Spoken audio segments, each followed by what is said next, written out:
택시를 하면서 하루 목표 금액을 미터기에 찍다 보면 10년이 눈 깜빡할 사이에 지나가고 시내버스는 앞차를 따라가다 보면 어느새 10년이 지나가 있습니다. 인생이 다 지나고 나면 저에게 무엇이 남을까요? 저는 매출을 과감하게 포기하고 2023년 10월 3일부터 10월 7일까지 3박 5일의 일정으로 지인들과 함께 캄보디아 여행길에 올랐습니다. 시엠림은 캄보디아 내에서 관광 특구 비슷하게 개발된 곳인데 관광이 중단된 코로나 기간에 도로를 잘 정비했다고 합니다. 숙소에서 바라보는 바깥의 모습이 꽤 멋집니다. 숙소에서 약간 이동하면 시엠림 민속촌이 있는데 입구 쪽에 밀랍 인형으로 캄보디아의 생활 상황을 표현해 놓은 것이 있습니다. 인류의 역사를 통틀어서 가장 위대한 예술품인 앙코르왓을 크메르 제국 시대에 축조하는 모습입니다. 매우 역동적으로 잘 표현되어 있습니다. 앙코르와트는 일본식 발음이고 앙코르왓이 정확한 발음이라고 합니다. 캄보디아에서 지금도 유행 중인 돼지 싸움입니다. 돼지의 목줄을 걸고 싸움을 시키는데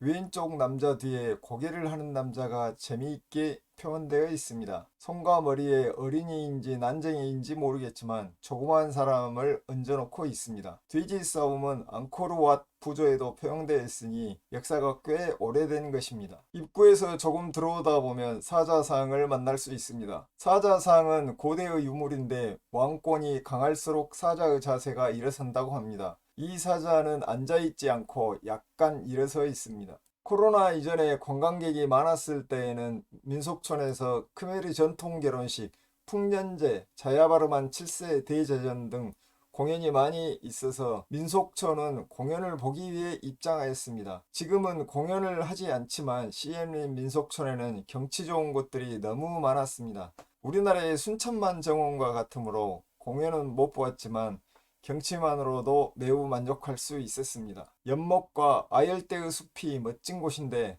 가운데 원형의 놀이기구가 보입니다. 앙코르와트 높이가 65m이므로 모든 건축물은 65m 이하로 지어야 되는데 일본 사람들이 놀이기구를 68m로 만들었다고 합니다. 다른 나라의 법과 관습을 무시하는 일본 사람들이므로 바다에 핵오염수를 방출할 수 있었겠지요. 하그 조형물이 설치된 멋진 장소입니다. 사진을 가로로 찍었어야 했는데 세로 사진을 가로로 편집하다 보니 멋진 장면이 제대로 표현되지 않아서 너무 아쉽습니다. 연인과 함께 오면 좋을 운치 좋은 장소입니다. 드넓은 연못에 수상가옥이 설치되어 있습니다. 일행과 이탈하여 이 멋진 곳의 사진을 찍었습니다. 크메르 제국때에는 힌두교 국가였는데 지금은 불교 국가입니다. 그렇지만 힌두교 신들의 조각상이 많이 설치되어 있네요. 유일신에 익숙한 저는 수많은 힌두교 신에 대한 설명을 가이드로부터 듣게 되면 매우 흥미롭고 재미있었습니다. 저는 운이 좋아서 힌두교 신과 캄보디아 역사에 대해 해박한 지식을 갖고 있는 가이드를 만날 수 있었습니다. 개를 타고 있는 용맹한 모습의 이 여신은 전쟁의 여신 두루가일까요? 곰과 개구리가 있는 조각상입니다. 아메리카에서나 볼 수 있을 것 같은 소의 두개골은 전통 결혼식에서 썼던 가면이라고 합니다. 오른손을 베고 누워있는 와불입니다. 와불이 어느 쪽 손을 베고 누워있는가에 따라서 의미가 다르다고 합니다. 간판을 붙잡고 있는 공룡이 튀어나올 것 같죠? 궁전을 축소한 모형입니다. 꽤 큰 공작이 나무로 만들어져 있는데 세로 사진이라 편집을 하다 보니 머리 부분만 보입니다. 전체를 보면 꽤 멋집니다. 캄보디아에는 토끼가 살지 않는다고 하는데 토끼의 조형물이 꽤 많이 있습니다. 코끼리 위에 올라탄 토끼, 얘들이 참 좋아할 것 같습니다.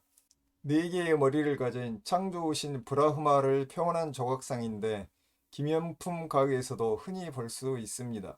멋진 인어상인데 이 인어상도 무슨 신인지 알 수 없습니다. 시바신과 그 아내 파르바티의 아들 가네샤입니다. 시바신이 실수로 아들의 머리를 잘라버려서 근처에 있던 코끼리의 머리를 붙였다고 합니다. 가네샤는 지혜와 행운의 신인데 숭배하는 사람들이 많은 인기 좋은 신입니다. 이 조각상은 양쪽 뿔이 부러졌는데 원래는 오른쪽 뿔만 부러져 있어야 진짜 가네샤 신이라고 합니다. 불교 국가에서 토끼상이 어떤 의미가 있는지 검색해도 알 수가 없었습니다. 개구리 가족입니다. 애들이 좋아할 것 같네요. 판다곰이 많이 보입니다. 중국인 관광객을 위한 배려로 보입니다. 미키마우스와 짝짝꿍을 하니 기분이 유쾌해집니다. 저도 고릴라처럼 힘을 내 보았습니다. 나가는 문입니다. 들어올 때 어떤 현지인이 사진을 찍더니 접시에 인쇄를 해서 3달러를 달라고 합니다. 캄보디아에서 괜찮은 직장의 하루 일당이 3달러쯤 한다고 하니 매우 비싼 가격입니다. 저는 사지 않았습니다. 감사합니다.